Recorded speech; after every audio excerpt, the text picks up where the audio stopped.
What's up, kids? It has been a while since we did a video, so I wanted to get back into the routine and start telling you guys some stories again. Now, this one is about Jesus, and this is about Jesus healing 10 lepers. Now, Christian school kids, I know that you're thinking, I know this story, I've heard that, there's nothing new here. I want you to, first of all, watch the attitude, okay? Just watch it. Second of all, stay where you are because I think that I will give you some new tidbits to ponder as we do this video, okay? So this is the text and this is from the Gospel of Luke. Before we jump in, let's do some review. Because we're here, right? There are 4 stories in the New Testament that retell the life, death, and resurrection of Jesus. What are those 4 stories called? The Gospel of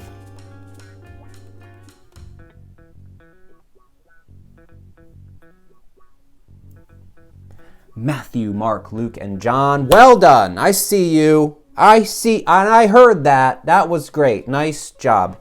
Extra special nerd bonus question. What language was the New Testament written in? If you're thinking Hebrew, you're wrong.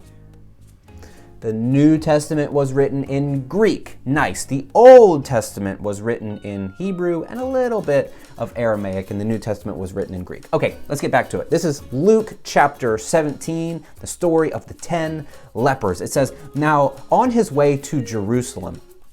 This is interesting because Luke structures his entire story, the second half of it, as Jesus' journey to Jerusalem. Now, it doesn't mean that everything was actually like on the way to Jerusalem. There were some things that were shifted and put in different places, but still, like, Jesus is on his way to do the work that he is called to do, which also means that even along the way, as he's focused on this work, he's still going to be helping people, as we see in this story. He's on his way to Jerusalem, and it says that Jesus traveled along the border between Samaria and Galilee. That is important. Scholars call this a geographical note. It really just places us into a specific region on the map. Like if I said I was traveling in between Salisbury and Hebron, the thriving metropolis of Hebron, then you guys would know where I am, roughly, maybe, I hope, I don't know. So as he was going into a village where people were set up and they were living there, 10 men who had leprosy met him. Now, when I was a kid, the only form of leprosy that I knew, and for some reason the only information that I knew about this skin disease called leprosy, was that your fingers fell off and your toes fell off and you might lose your limbs. That's actually a disease called Hansen's disease, and that's not what this story is talking about. In the Old Testament and into the New Testament, leprosy basically just meant any sort of skin disease that you might have. Like, check this out. See my hand? See all these little white spots everywhere? That's called vitiligo. You can see it on my face too. Vitiligo just means that I don't get tan here. So if I'm outside, then all of this will be tan and then this will be white. And if you look at it, it looks kind of splotchy and weird. And maybe something like that would be a skin disease and I would have to be removed from the community in this time period. And others would say, like, it's just, since vitiligo is not something that is you can't catch it from me. Other people would say that it was different. Like in 1997 at the school that I went to, there was a scabies outbreak. And scabies are these little mites. That's a weird word and it's gross. And these little mites, these little bugs, they would get under your skin and they would burrow all over. And it was super itchy and gross. And they left trails on your skin. And maybe people would see that and be like, get out of here. You have leprosy. You have the skin disease and we don't want to catch it from you. So it's really hard to figure out, but they had these diseases that they had to leave their homes and they had to live outside of the village, outside of the community. And it also says that when they had this disease, they would keep their hair uncombed and crazy and they would wear torn clothes and they would have to wear a face covering and they would have to walk around saying, unclean, unclean, I'm unclean, don't touch me. Or you might get whatever it is that I have, the scabies or the other sorts of skin disease. So these people, they're in a tough spot. And they see Jesus and they call out to him. They say, Jesus, Master, have mercy on us. Show us pity. Heal us. Let us go home again. Help us. And Jesus, what he does, I picture this like he's just on his way. It says when he sees them, he says, go and show yourself to the priests. Which is crazy, because this is what you do after your skin disease has cleared up, after you are ready to go back into the community. You'd go to the priest and the priest would look you over and say, you look good, get back in there. Or nope, you still have this thing, you can't go back into town yet. And so Jesus is saying, act as if you are healed and go to the priest and they'll let you go home. So it took faith and it took trust for these lepers to say, okay, as I go, I'm going to hope that my skin clears up.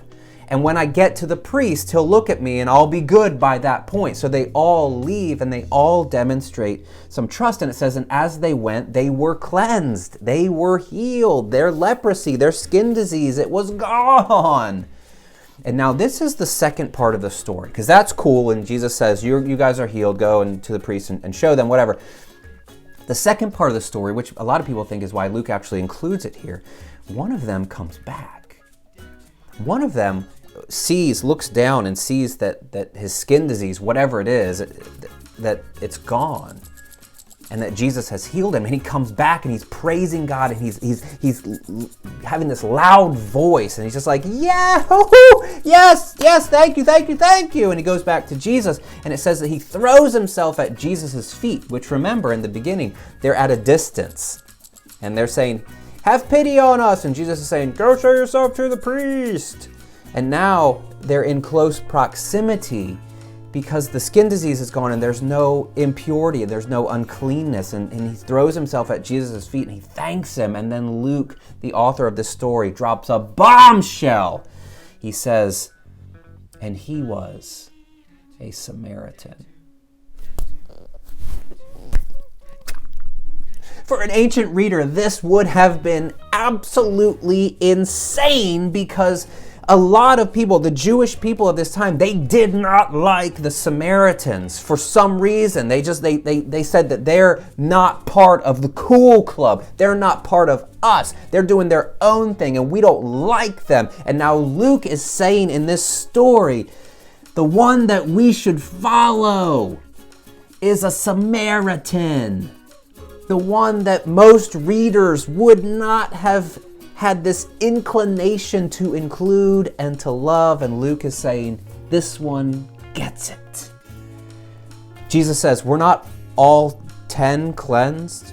Where are the other 9? Why is it just you? Is no one found to return and give praise to God except for this foreigner? It's weird how he's talking here, and remember, the authors are kind of maybe putting some words into Jesus' mouth here. And then Jesus says, rise and go, your faith has made you well. This story is surprising, and this story is really cool, because Jesus is healing. He has the power to do that. The people are demonstrating trust, which is great, but once the healing has taken place, one person comes back to say thanks, and it's a person that no one was expecting to return. It was a Samaritan, which just blows up all of the misconceptions that people would have had about this people group. That God's work is not limited to one. It's not limited to us. It's not limited. It's for everyone. And further, we can learn from unlikely people what God is about and what it looks like to trust Jesus. So, here we are. In this story, we learned a couple of things. One, Jesus is healing folks. He's got a job to do, but it's not derailing him from the mission that he is here to do, which is to heal people and to love people and to help people. And he's doing that. And then if we can just trust Jesus, that crazy stuff will happen, and that when it does, give thanks. I hope that hits you where you are. So give thanks and follow Jesus.